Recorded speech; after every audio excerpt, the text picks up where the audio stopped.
muli bwanja Malawi. Apa tsopano takubweresani zimene Brian Banda adalankhula ndi president wa dziko lino Arthur Peter Mutharika. Komatu zimene wayankha Mutharika akutitu anthu onse amene akumangidwa hayi asave kuwawa chifukwa choti iwo zimene ankafuna pamene amachita nkhaza mulamuliro wa MCP. Inu takhani pomwepo, tapangani like, tapangani subscribe. Tikulandireni kulikonse kumene mukutionera madzulo wano mprogramu imeneyi ya Times Exclusive. Ndine Brian Banda. Amatipatsira maprogramu wa ndi a Rainbow Pens. Timakupatsirani ena mwa maprogramu amene tidali nawo m'mbuyomu. Imodzi mwa programu imene tidakupatsirani ndi kucheza kwanga ndi nthawi imeneyo former president wa dziko amenenso ndi mtsogoleri wa chipani cha Democratic Progressive, Professor Arthur Peter Mutharika.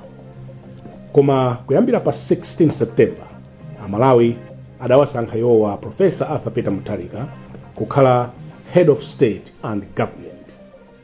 Tikupatsirani interview imene tidali nayo mbuyomo ndi a Professor Arthur Peter Mutharika amene tsopano ndi president wa dziko la Malawi. Professor Arthur Peter Mutharika, president of the Democratic Progressive Party and now a candidate after the convention of 2024 endorsed him as the candidate of the party for the 2025 election. His Excellency President Mutharika served this country for 6 years. I'm profoundly honored to host him yet again in this edition of the program. Your Excellency, thank you very much for joining us and welcome. You're welcome. Let me welcome you again. It's always a pleasure. It's always a pleasure to be here. Good. And we look forward to these candid conversations. It's always a pleasure to have you here too. We have just finished a convention where the party endorsed you as its candidate for 2025. Yes. Why did you not have anyone competing with you? That's interesting. I don't know why. Obviously, we made it very, very clear that every position in the party was open. But as you know, about 24 positions were not contested for. I don't know why. I can't explain that. But it wasn't only my position, but 23 other positions that also were not contested. So I don't know the reason for that. Is it not your own making? Because before there were people who were aspiring to be candidates for this particular party. Correct. Is it not your own making that those people were frustrated and they gave up those ambitions? I don't know. What comes to my mind is Bright Saka and others, Wanamveka, George Shaponda, and others who were almost campaigning to be the torchbearer for the party. That's right. They were campaigning. They were. Until the time when I finally agreed that I was going to stand. After, as you know, there were those requests from people for over a year. Then I finally agreed that I was going to stand. And that's what happened. So it may well be, when I said that I was going to stand, the other people maybe decided that they were not going to challenge me, but I never asked them to withdraw. And they never withdrew from the race. So I was very surprised myself to see that nobody came forward to contest, to challenge me. Do you think there is anyone in the party who can be bold enough to stand against you? I don't see why not. Because people regard you as the father in the party. In other words, people fear you. And that's why people chickened out when they saw that you were running. Well, I very much appreciate that the party views me that way, as their father, the father of the party, and somebody who has nourished the party. I appreciate that very much. I'm very, very grateful that the party still has confidence in me. I've been leader of this party now for 12 years, and they have supported me. This is my third election as the president of the party, 2014, 2018, and now 2024. I'm very grateful. As I said at the convention, yes, I am. I really am. Yeah. The convention was held under the theme, a return to proved leadership. Which leadership? Leadership of the party, of the DPP, our leadership, the leadership we have demonstrated since 2005. All the 4 elections in the past, and how our government managed 2009 to 2012, and then 2014 to 2020. That's the leadership we're talking about, people-centered leadership, leadership with a sense of direction, and I think a leadership that was trying to build this country and make it move forward. I think that's what we're talking about, that we need to go back to that kind of leadership, which is foresighted and has a sense of direction. That's what we're talking about. Yeah, but you and me, we have talked about that kind of leadership, that there were reservations. Right. There were things that were not done properly. Yes. The people of this country went on the streets demonstrating against your leadership. And you want people to go back to that kind of leadership. That's why I ask, what kind of leadership are you referring to? But it wasn't the people. The people voted for us overwhelmingly. We got almost close to 40% of the votes. We defeated everybody, including Malawi Congress Party, UTM, and the others. So the people were supporting us. That is in 2018. When I talk about the demonstrations, it was simply the work of some people, Malawi Congress Party, of course, through the HRDC, the Ntambos, the Trappings, Sembereka, and those kinds of people. They're the ones who started the campaign, a vicious campaign, against the chairperson of the Malawi Electoral Commission. Of course, that was a ruse. They really demonstrated against me, not against Jane and Sam. They said that it wasn't the people, but they managed to manipulate the people. So it's not right to say that all the people in this country were against me and the DPP. I don't think so. I really don't.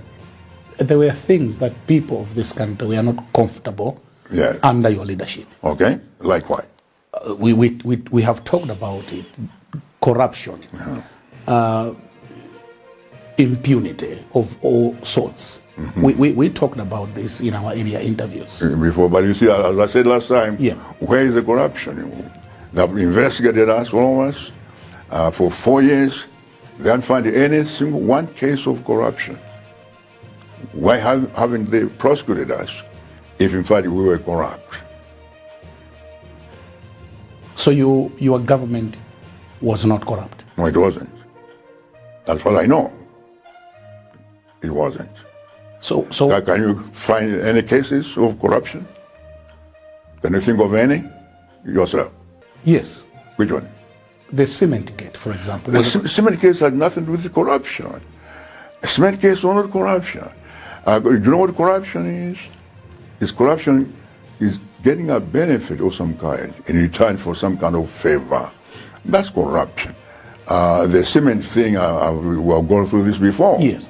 And you have seen the paper yesterday that they have now withdrawn the case against the Chunaras, the two Asian business people who are importing cement. That was a case, obviously. These people took advantage and used my tipping tax identification number without my knowledge to order that cement. I don't think that's necessarily corruption. I think it's more of a breach of the law, really. So or evading taxes, tax evasion. I think that's what it was. And he said it wasn't on my part, it was them. As you all know, I had nothing to do with it. So I don't know why you people keep on saying that the cement case was an example of corruption. Find a better case. You can't find a better one. You should find a better case? Yes, find a better case. So all those people who are saying that your government was corrupt, they may not have evidence? Is that what you're telling us? They don't have any evidence. Because the ASB investigated us, investigated all these years, and they found nothing. Nothing. So why were your accounts closed then? That's what I don't understand why. I don't know why they were closed, because there was absolutely no connection between my accounts and the importation of cement. I didn't order the cement, I didn't pay for it. There was absolutely no connection. I think there was simply abuse of power. It was. They finally unfroze them. There was absolutely no connection whatsoever between the cement and my account. All the money in my account was legitimately earned. So it was abuse of power. That's what it was. And irresponsible on the part of the SCB. So you want to tell us that you run a clean government? Yes, as far as I know, yes. As far as you know? As far as I know. Now, if there are some individuals who have been corrupt, I have no idea. As we discussed last time, yeah. I cannot oversee everybody in the government. There are so many people under you, ministers, civil servants, parastatals, all sorts of people, part of our administration. I cannot know what everyone is doing. But as far as I'm concerned, I was not engaged in corruption. And my government, as far as I know, my ministers and others were not involved in corruption. There were so many. I've not been able to. There were so many stories, corrupt in nature, published by the Times and other newspapers. Like which one? There were so many, so many. But you know the Times. Yeah. You know the Times. You people in the Times. Yes. Were on a vicious campaign against me and the DPP. I think you were working for somebody else. I think you were working for maybe the Malawi Congress Party or opposition. So you had all those stories, which are complete nonsense. You remember the story about the 7 rotten ministers? Yes. Remember? Yes. That was manufactured by somebody from Times.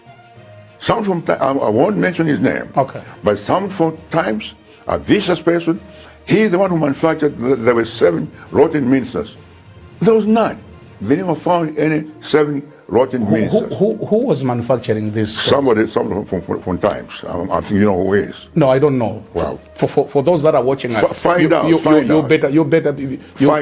better mention. Find out. The story came from someone from Times, from your organization. Yeah, but you know about there are 7 corrupt ministers, 7 rotten ministers. That's the term they use. Yes. It came from your organization. But the Times Group is a very professional media institution. And to level those allegations against Times, yes, it may not be fair, Your Excellency. They're not allegations. I'm saying that the story comes there. Okay. Do you remember the hot currents? Yes. Do you remember what Times was doing? Yes. It was one of the most vicious programs in this country. Everyone knows that. Totally unjustified. I think you own it sometimes also. You own that program. Yes. Hot current. Yeah. Totally unfair. That's what I'm saying. So do you have a person in mind who could have been against you? I have no idea. But I'm just so surprised that all these things were coming from the Times, not from the nation. Okay. The nation was not attacking me as much as you people in the Times were doing. I don't know why. Maybe they have a grudge against me. I don't know. I have absolutely no idea. But that's what happened there. So all those stories we want to close on that matter. We are not true. Which stories? For example, the one that you have referred to. About the 7 rotten ministers? Yes. Of course they're not true. Okay.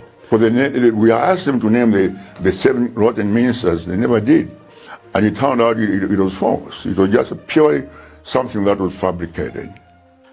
But I just also wanted to put it on record that Times is a independent, professional media institution.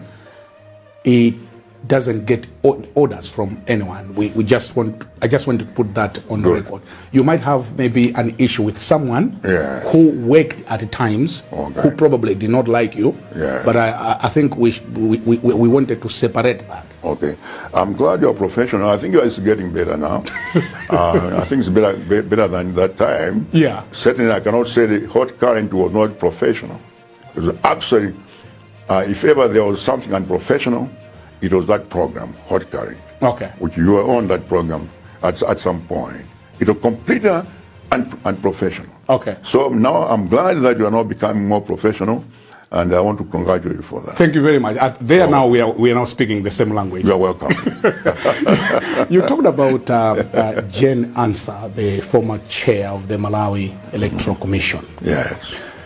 Despite the cause at that particular time that she should resign, you insisted that she should not resign. Correct. Years later, she appears at your national convention claiming to be a member of your party. Oh, I didn't know that. Okay. We talked to her at the convention. Oh, really? And she said that she's now a member of the Democratic Progressive Party. She joined the party 3 months ago, and she's running for a member of parliament in Ncheu. Yeah, that part I know. Yeah. Yes. Do you think it's a proper thing to do, considering where we are coming from? To do what? To be partisan. I don't understand. What do you mean? The question is... Who is being partisan? Jane Ansah? Jane Ansah. Yeah, I don't know. Well, you have to ask her. I wanted to hear your views on the same. Don't ask me. I can't speak for her. Did she come to you to say she wants to join the Democratic Progressive Party? She didn't. In fact, this is the first time hearing that she has joined the DPP. I was aware of that. We invited her as a former chair of the Malawi Electoral Commission. That's why she was invited in that capacity. As former chair of the commission, just like we invited the diplomats, people from the faith community, from CSOs, and other political parties. So she invited in that capacity, not as a candidate for parliament. And this is the first time I'm hearing that she has actually joined the DPP. She told me that she has joined the DPP. Okay. But do you think the optics are looking right, considering where we are coming from? Would people be correct to say that she favored DPP in those elections? Well, she was a member then. She has joined the party now. As I just said, she was a member of the DPP then. So how could she favor the DPP?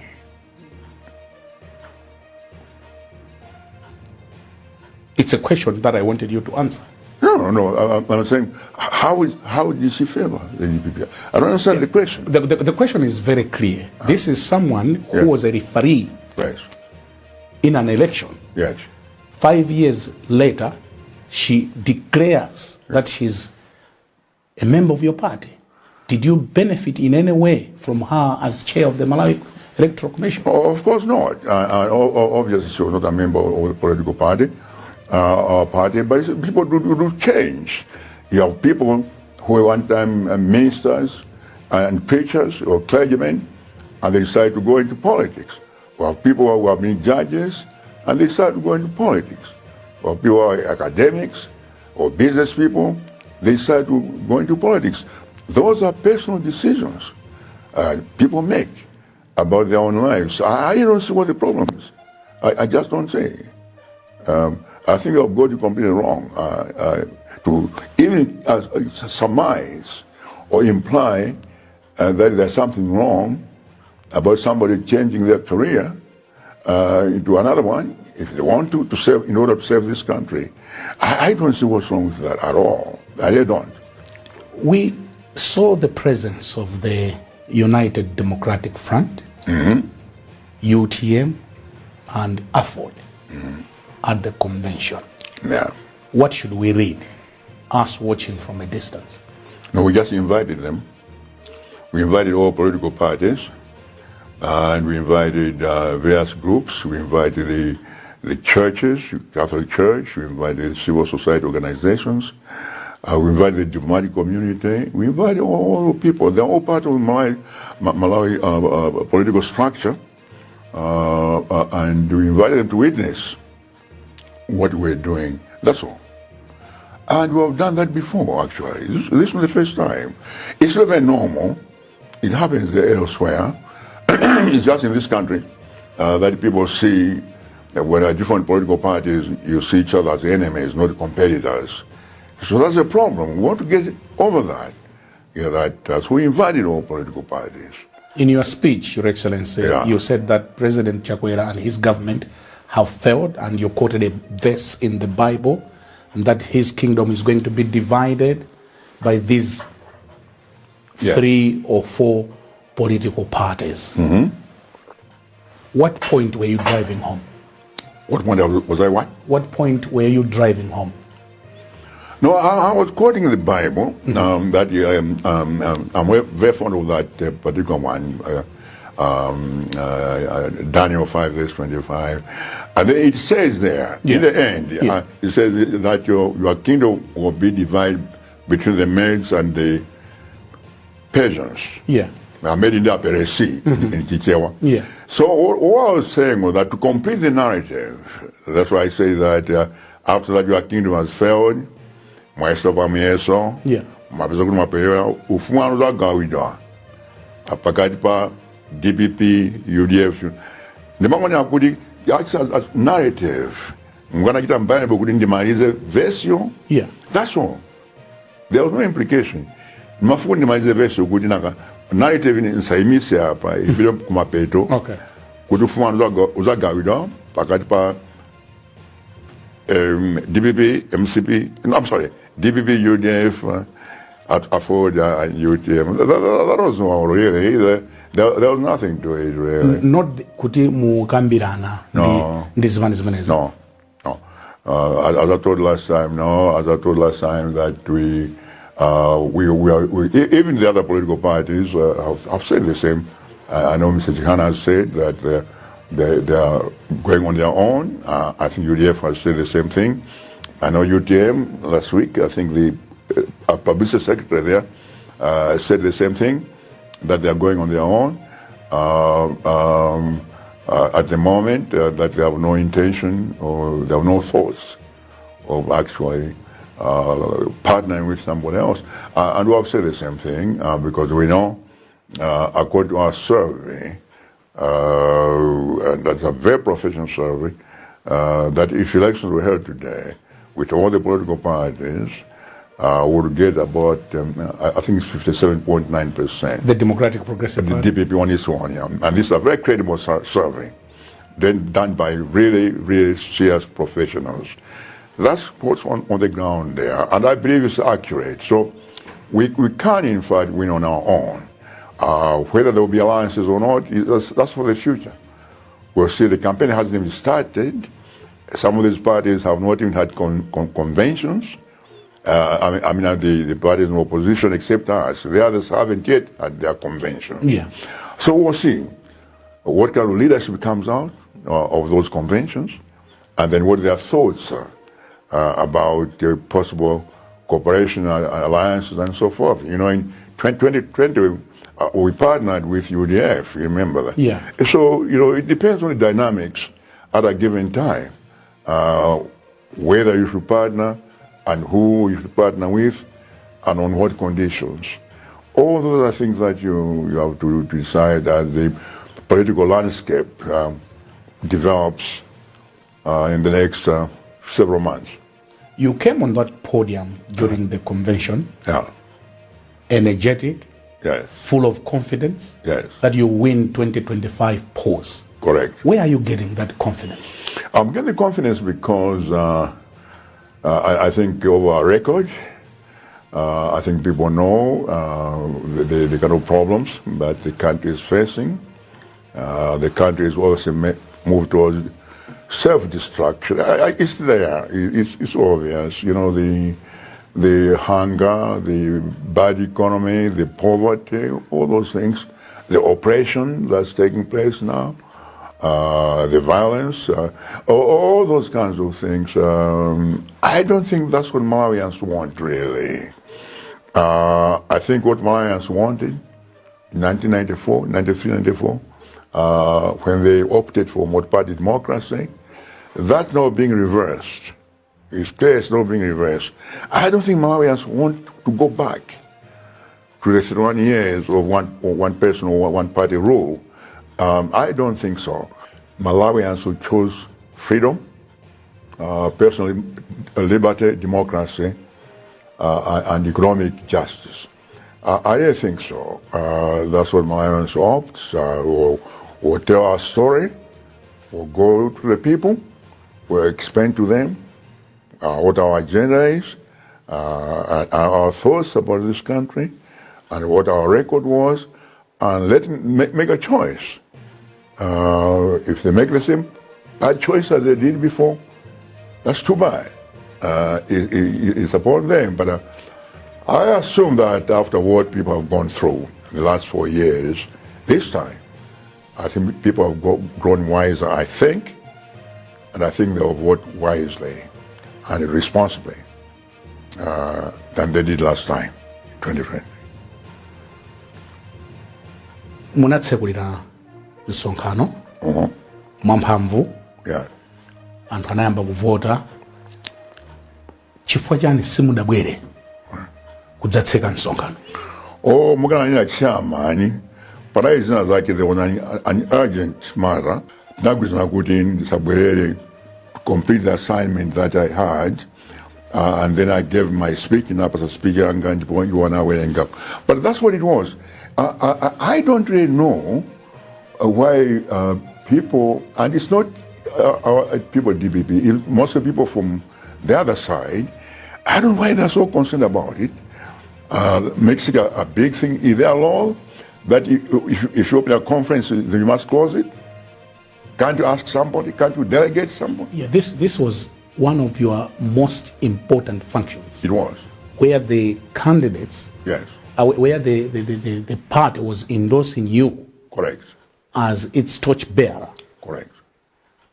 And certainly there was no better or other important functions than to be at this I don't think so. convention. I'm telling you that there was an emergency.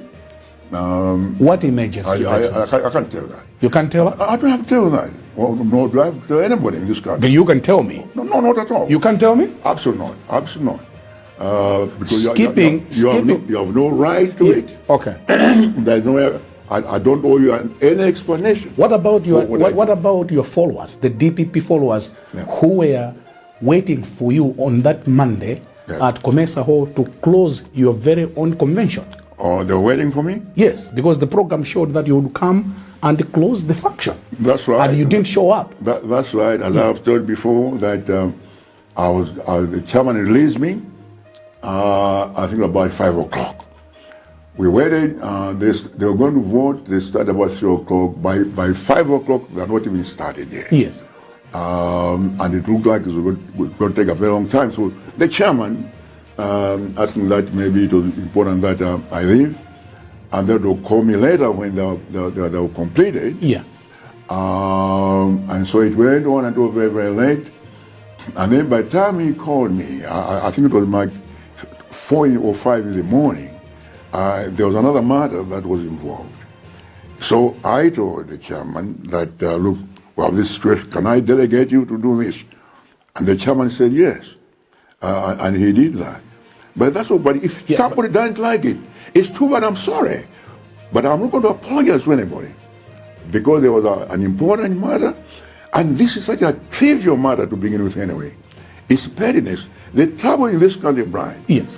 is that we dwell so much on petty things. On petty things that don't really matter. I don't think it matters whether somebody closes a meeting or not, or whether somebody delegates a meeting or not. People delegate things. The president delegates even important things, trips and those kinds. It happens all the time elsewhere in the world. It's only in this country. It's only in this country. Whatever somebody does is a problem. Simple things are magnified, trivial things are magnified. I think it's wrong. We are wasting so much time on trivia. And this thing is so trivial. And nobody in the DPP is complaining about this. Nobody. Not a single person. It's only people from outside. People like yourself and all those other people out there. Now my job is to Uh-huh. ask questions. I'm not complaining. You seem to feel like maybe you want No, no, I'm not, Your Excellency, I'm not involved. But I'm just saying it didn't look right. No, This was your. You know what? Let me finish. You know what? This is so trivial. Yeah. I think let's close the discussion because it's really trivial. This thing is very trivial. It's pointless. It's pointless. I delegated and I have the right to delegate any function. When I was president, I was delegating some very important functions. And this one I delegated to the chairman, who is a very, very able person, and he ably closed the convention. Everyone was very happy about it. A vote of thanks was given. So I don't know what your problem and what other people is. I think you should not include me. It's not my problem. But anyway, we'll leave it there as you have rightly said. And I think let's put it to rest, and let's not bring it up again. We are not going to bring it again. Because I think it's a waste of time. It really is. We had a very important convention, very successful, and I think some people are trying to disparage the convention by bringing all these kind of silly things and so forth. I don't know why. People are unhappy. I think people are unhappy because they thought that we would not be able to do a convention. And this, for me, is the best convention in our party. I've attended 5 conventions starting in 2004. This was by far the best convention. It was very successful. And that's what happened. So let's not spoil it by bringing, trivial things like the fact that I delegated the closing to somebody else. It's a trivial matter. So let's put it aside. We'll put it aside. Very good. And allow us to take a short break. Very good. All right. Thank you very much. In case you're just joining us, this is Times Exclusive, airing on Times Network. Tonight, I'm joined by His Excellency Professor Arthur Peter Mutharika, former President of the Republic of Malawi and President of the Democratic Progressive Party, who has just been endorsed by the 2024 convention to be the torchbearer for the party for the coming 2025 polls. Tonight, the program is coming to you courtesy of Rainbow Pens. We'll hear from them and we'll continue thereafter my conversation with His Excellency Professor Arthur Peter Mutharika. Pamene tu Brian Banda apapatu wapitakayo ku break kupumulira pamene akucheza ndi Professor Arthur Peter Mutharika apatateni ife tikuonetseni zina zovuta zimenetu zachitikatu ku Blantyre uko. Akunena kuti amene watu nkhani iyi akulemera nda zathu a Times 360 Malawi kuti oyimba eri njuchi lulu ndi ena wikankhata kusazikana ndi waluso mzawo Fred Kapengule ku HHI mzinda wa Blantyre loweruka. Kapengule wamwalira lachisanu ndi aluso anzake anayi kunchewu pa ulendo wawo wopita kokayimba ku Lilongwe. Nkhani ndi imeneyo, nkhani yomvetsa chisoni. Ifake tikuona mmenemu mkanema mutikuona zinthu zomvetsa chisoni pamenetu anthu awa akuyika nkhata za abale awo amenetu achoka pa dziko lapansi. Zovuta kwambiri, ndipo tateni apa tikuoneseni ku ena zimalankhula, enatu akuti very sad, ndipo akuti sizinaende. Anthu ambiri ndithu akudandaula kuti mizimu yawo ipumule mu mtendere. Ena akuti lulu zikomo pokhala naye eri mnyengo yowitsayi. May your old departed souls rest in peace. Akuterotu amenetu apa ena akulemba ndithu zodandaula, ena angofunira zabwino, ena akuti ayi ause mumtendere. Ndi zina zimene timafuna tikuonetseni, ndipo ena akuti I feel for Eli. It's not easy on you. It's not easy on you really. May the good Lord help you to make it through. Condolences to the family. Akuterotu kuti ayi ndikumvetsa Eli mmene akumvera kuwawa. Ayi Mulungu akutetu akuchitire chifundo ndipo amutonthoze. Ndipo pena apakufotokoza kuti government should address why we have too many tragic road accidents. Address things first.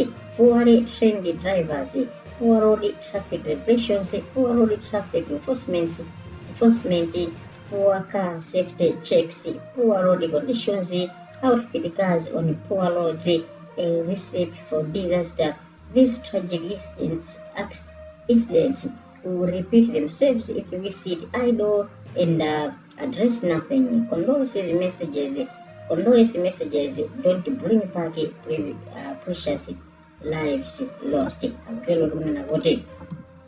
koma boma likwena lifotokozere kuti chifukwa chani ngozi zopsa zikuchita kwambiri chonchi lifotokozere kuti chifukwa chani zili moteremu ero akutitu makamakatu amadrayiva anoyendetsa magalimoto osaphunzitsidwa bwino ine pakutitu malamulo ochepa makamaka apansewu ndipo akutitu atrafiki amenenso amapanga zimene zisapereka akutitu zilango zokhwima ndipo akutitu magalimoto akenso okwera ndipo akuti misewu yosakhala bwino amapatu zambiri apa ndipo akutitu zipepeso sizingabweretse miyoyo imene yatayika yetu iwo akukamba zimenezo apa tatiyeni ife tibwerere tsopano pa Brian Banda pamene akucheza ndi Profesa Peter Mutharika tiyeni kuti Amutharika akulankhula bwanji mamakazi anthu amene akuti anavulazidwa anamenyedwa kwambiri ndi kuyasira magalimoto yetu kumbowe komanso kumponera inu mmene kuti mupanga like mupanga subscribe. In case you're just joining us, this is now part 2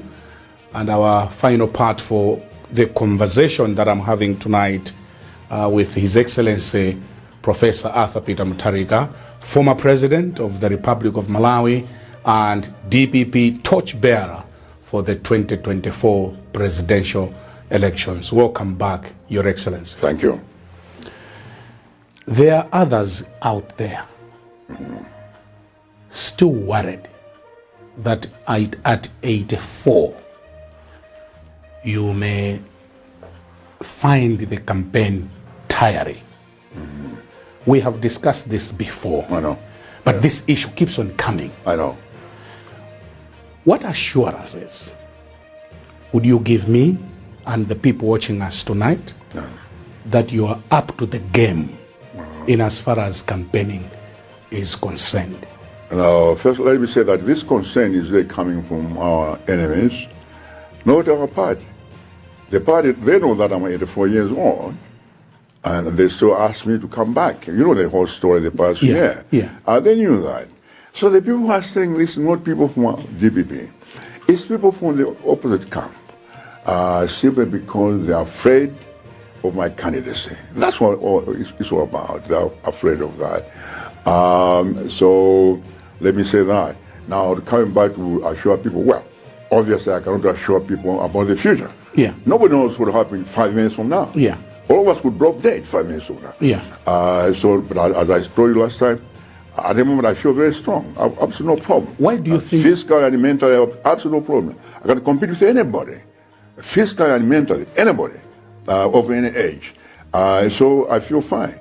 But what the future brings, I don't know.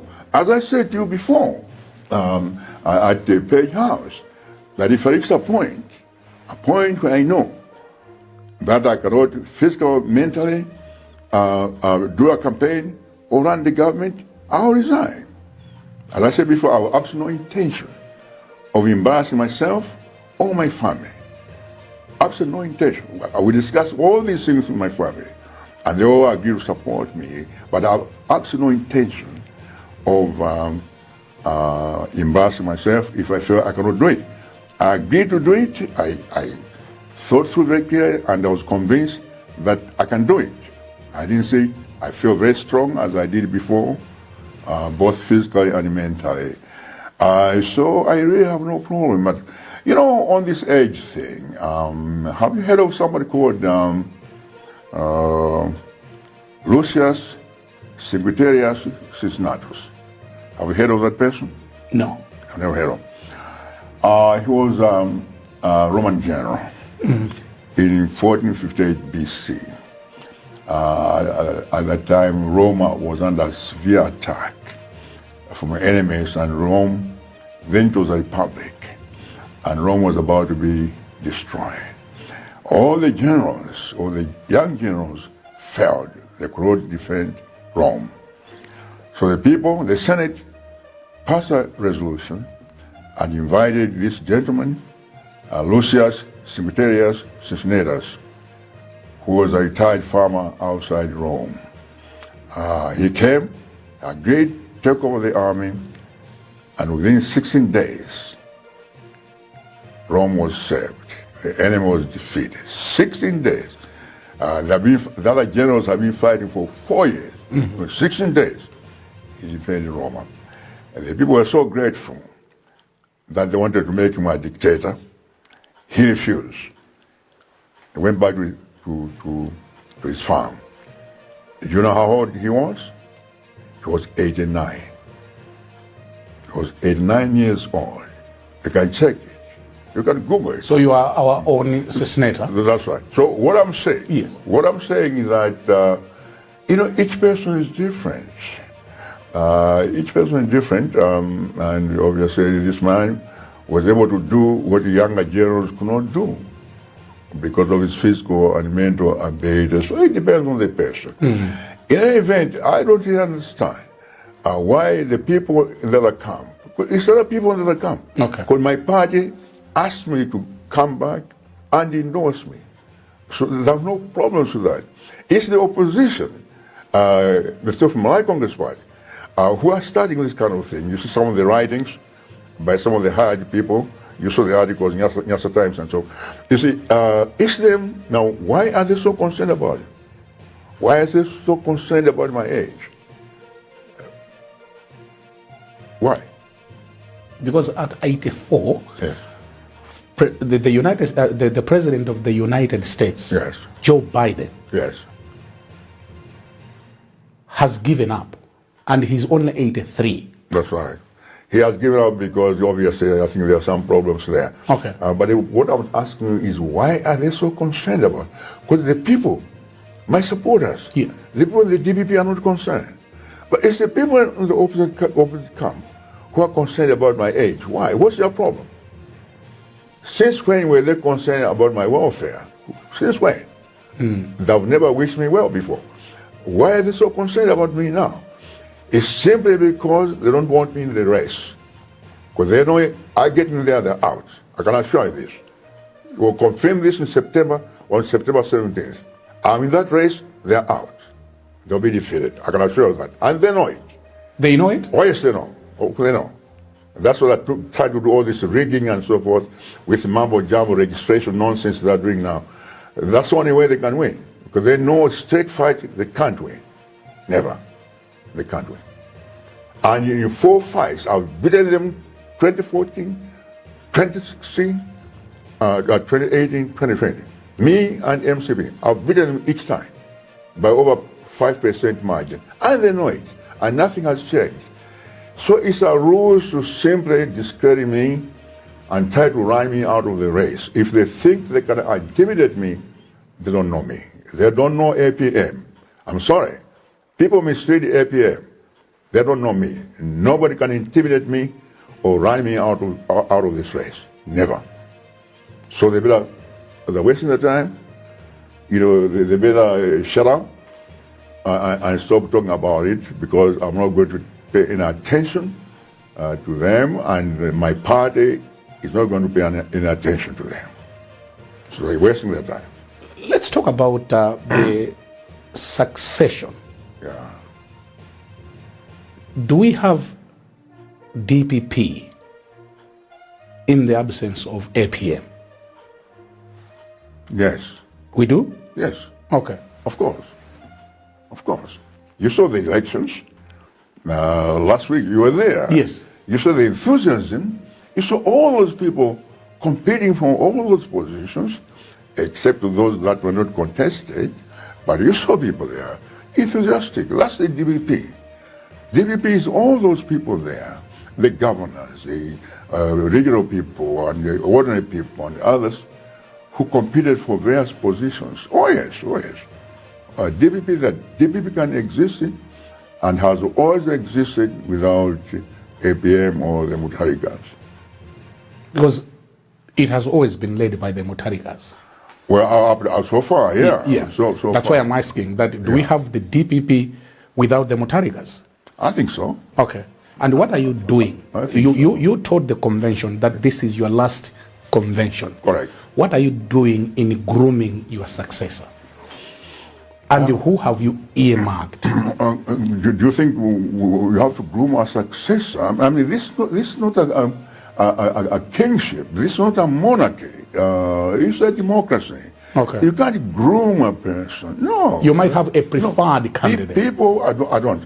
You don't? No, I don't. People will develop and they'll compete and the best person will be selected. That's how it works. You don't groom somebody I impose somebody. thought your late brother groomed you to No, be not at the all. president of this party. Not at all. Or he earmarked you, for lack of a I better don't word. think so. I don't think so. He gave you No. leeway to, In what way? you were the favored ones. That time there was Joyce Banda, there were others. You know the story. You were favored to be the leader. In what way? In what You way? know what I'm talking about. You see, Your Excellency. when my brother died, Yeah, there was an NGC meeting. yeah. There were several candidates there, and the NGC unanimously selected me as acting president. Okay? Then we went to the convention in April 2014, and I competed with Honorable Banda, and I defeated him. That's what happened. It don't just hand over to me. There was competition both at the NGC level and also at the convention in 2014, and then I was selected president. Now in 2018, there was no competitor, and in 2024, there was no competitor. Yeah. But there have been competition before. In the past, there has been competition. Yeah, but I'm So talking, it's not like they just put me there and said that select this person. When I competed, the former president was already dead. He wasn't there. He was already dead. yeah, but when he was alive, he had given you an upper hand In what way? in making sure that you're more visible No, I don't think, and ready I for don't think so. leadership. He merely appointed me a minister, that's all. That's all what he did? Yeah, that's what he did. Okay. He appointed me a minister. Before that, I was the legal advisor. I appointed me a minister, like everybody else, and that was all. You have told President Chakwera to pack and go. Yes. That's to use your own words. Okay. What has he done wrong, and what are you going to do? What things are you going to do differently? Well, what was done wrong is, I think, to mismanage the country, the economy, and everything else we have discussed before. There's poverty is increasing in this country. Only 9% of the people are employed, 91% unemployment in this country, and all the suffering, and of course, lack of democracy, taking the country back to the one-party system, and the oppression that's happening. People are afraid now to say things. People are afraid to say things. People are afraid we cannot campaign in the central region without being attacked. Each time we go, we're attacked. 2 weeks ago, we sent our people to collect some vehicles that belong to the DPP for those people who left the DPP. And remember the attack at Zimbabwe. So it's this whole atmosphere that has been created by the act of violence and creating fear that has been created by this administration. That's very troubling. And as I said at the convention there, that according to the IMF and the World Bank, the Malawians are the saddest people.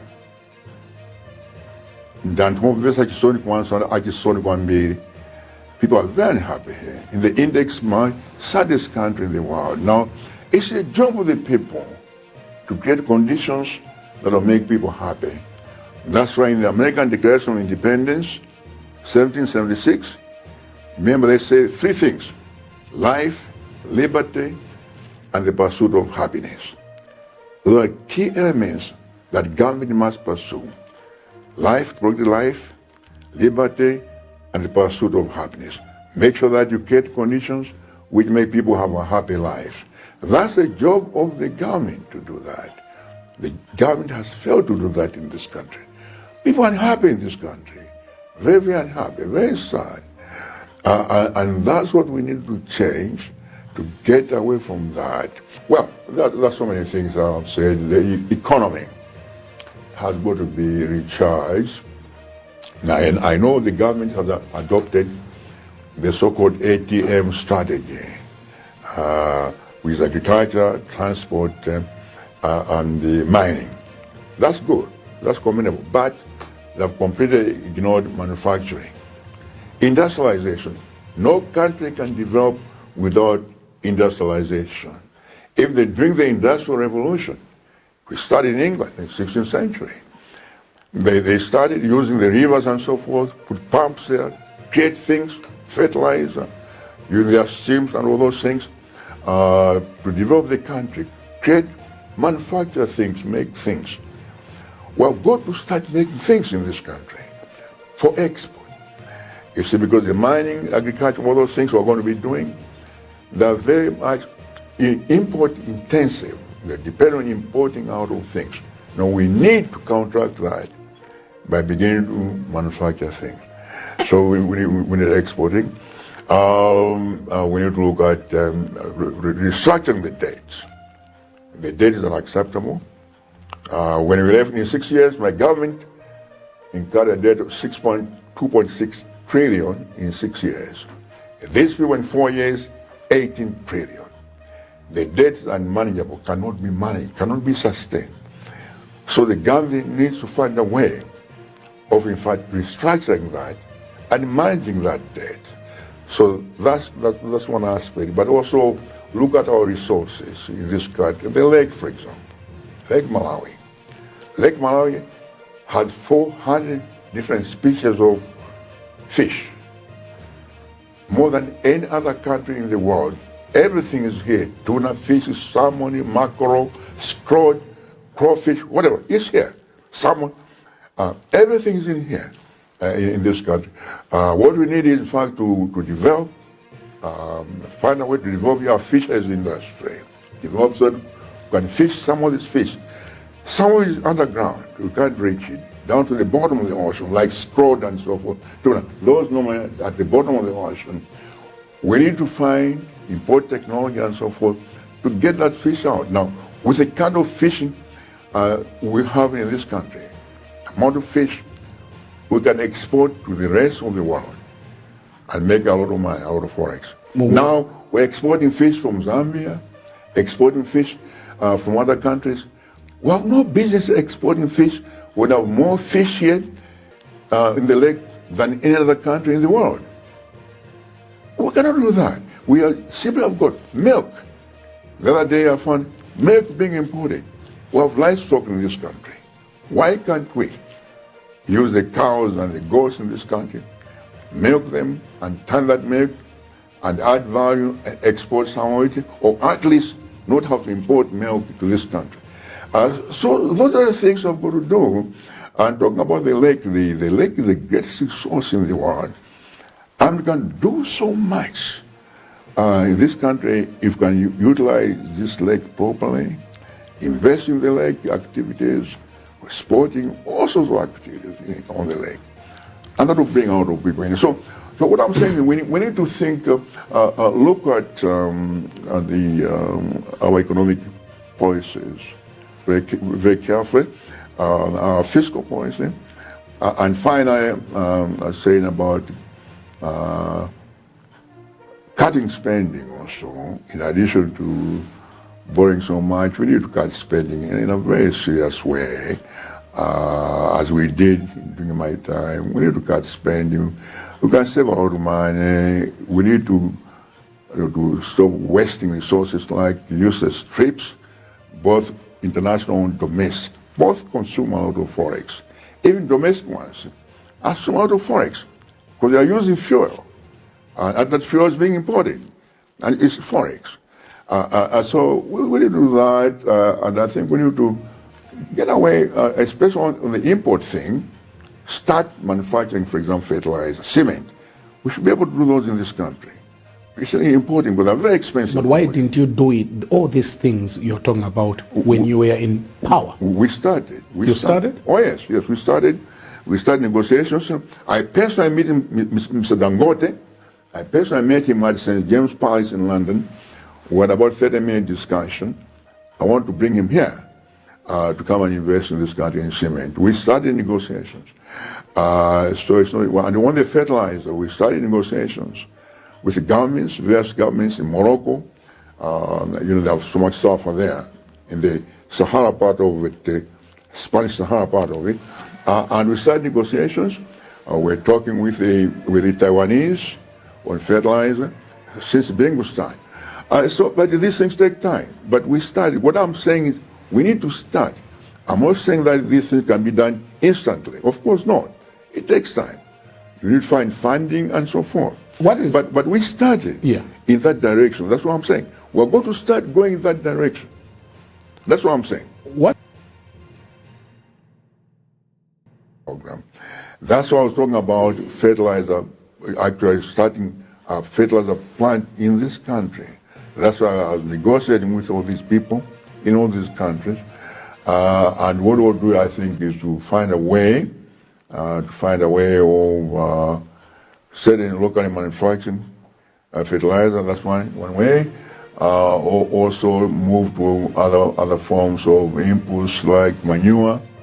Before the fertilizer, we used to use manure all over this country. You may not know that because that's a long time ago. There was no fertilizer in those days. This fertilizer thing is very, very recent. We used to use manure and natural forms of adding value to the soil. So we have to look at all those things and so forth. Now, in terms of the assistance, there are other ways of doing it. Maybe to give cash to some people, and they can use that cash to buy their own inputs. There are all sorts of alternative ways of doing it, but no, we cannot. Subsidy is not a bad thing. All countries over the world, the United States, it's the biggest subsidy of farmers. I don't know if you knew that. Germany, Japan, heavy subsidy on their farmers. So it's not something that's wrong. Of course, they have the resources, we don't, but we have to find a way of modifying it and maybe give some people just cash and they can buy their own input, and others encouraging better farming, and then they can earn more, and therefore they can use their earnings beyond the food made for consumption. When they sell, they can use their earnings to buy more inputs and so forth. But the important thing is that we need to manufacture fertilizer locally. We cannot continue to import it, we just don't have the money anymore. Pamene tikumaliza, Chakwera, munadandaula kuti you are having difficulties in campaigning ku Central Region chifukwa cha zipongwe zimene mukumalandira. Right. Aren't you testing your own medicine? Inunso muli mboma. Simaletsa anthu ena kuchita kampeni. Timaletsa anthu ife? Simaletsa? Kuti? Anyamata IMCP sana menyedwe. Kuti? Ku Blantyre, for example. Kuchita campaign? I'm just asking. Campaign. You can stand tall and say your party did not do the same. That's the question that I'm asking. No, I think I'm missing the point again, Brian. Yeah. You see, you're missing the point. I understand maybe there was some violence here. Yes. Against other people. Yeah. But what I'm talking about is a policy of stopping other parties from campaign. Okay. 4 times that's happened. Twice kuja kumponera. Yeah. Anamenya yamadatu. Twice. But instead of arresting those people, they arrested our people. Kujakumbowe, they know the people. They know the person who brought those trucks. They wouldn't have the driver's license. They know the person, and yet they don't arrest that person. Up to now, they don't arrest those people. And this one last week, instead of arresting the people who attacked the people, we are sent to go to vehicles. They arrested the driver, we said. And later on they released him. Now, I've said this before, Kuti, I think this is wrong. This is taken my data. Yeah, but Malawi is one country. We all should be allowed to campaign wherever we want to campaign. Anyamata DPP anaenda matauni mundizi kwanje. Everybody is blind. Zachary. Zakari kali kuti Zachary is very well. You are clinging to that in the background a long time ago. Zakari kali. Just one incident. I do a long time ago, before I even became president. Okay. I think it was 2009 or something. Yeah, entire campaign. Yeah. And we condemned that, remember? Okay. Even being condemned that. That's one incident. Okay. So that incident. Okay. But on a more serious note, I think that the idea of violence, stopping people from campaigning or threatening people, intimidating people, is not a good one. And when the government decides not to arrest those people that they know, in all those three instances, they know, two in Ponela and then the one at Mbowe, they know the people. But they have decided not to arrest them. When are you kick-starting your 2025 campaign? I don't know. It's a year now. I mean, It's a year now. You can campaign for a year. In fact, actually, it's ironic because normally you don't have conventions this early. Okay. It's just the circumstances. Normally, we have conventions when you used to have elections in May. Okay. We used to have conventions in April. Okay. Yeah, about 90 days before and have a candidate. But to select somebody a year or before the election is for And Malawians in general. and Malawians, my supporters, thank them very much for showing this confidence, to have given me the opportunity to serve this country before, and now opportunity to serve this country again. I'm very, very grateful. I feel blessed now. For the rest of the country, let me say that I think it's very important as we go to the election that we should sober up and do this properly and not necessarily create tension. I tell you what, just as I was coming, and I've forwarded to you, somebody sent me a clip. The clip, the video, about 10 girls, aged between 4 and 6 years old. And they're obviously from I think from my central region. They are dancing, a certain kind of dance. I don't know whether it's in Ghana or whatever, but they clap hands and sort of go dance and come back and so forth in a circle. But anyway, so they're doing that. But listen to the words. Akuti, Chakwera, Abwino. Apita or Ipa. And these are 6-year-olds, which means Chakwera is a good person, APM is a bad person. Obviously, somebody has sealed this into their brains. And these are 4 to 6-year-olds. I sent you the clip. You look at it. It's very sad. It is very sad that we have reached that point in this country. I don't know who is behind it.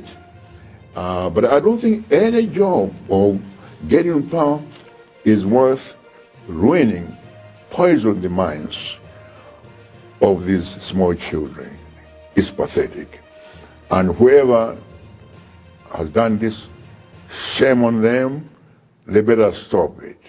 I think they're doing disservice to this country. So my last words is, let's campaign peacefully, cordially.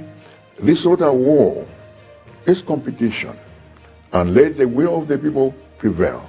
Whoever the people select, that people should govern. And also, let's stop this rigging process.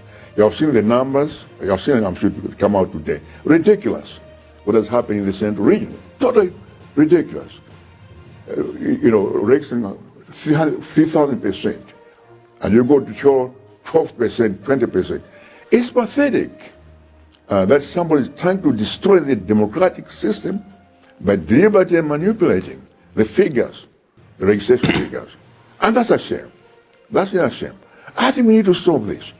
I don't think any job on earth that's so important that we have to reduce ourselves to this kind of behavior. So my last words on to Malawians would be, let's take a deep breath, calm down, and let's compete fairly and friendly. We're all Malawians. At the end of the day, we're all Malawians, and this is our country. and let's not ruin it. Thank you. Your Excellency, we want to thank you most kindly for joining us tonight. Thank you. Well, on that note, we conclude this week's edition of Times Exclusive here on Times Television. In this edition of the program, I was honored to have His Excellency, the former President of the Republic of Malawi, His Excellency Professor Arthur Peter Mutharika, who is now a torchbearer for the Democratic Progressive Party after the 2024 National Convention endorsed him. My name is Brian Banda, from all of us here in Blantyre, thanking you for joining us, and goodbye.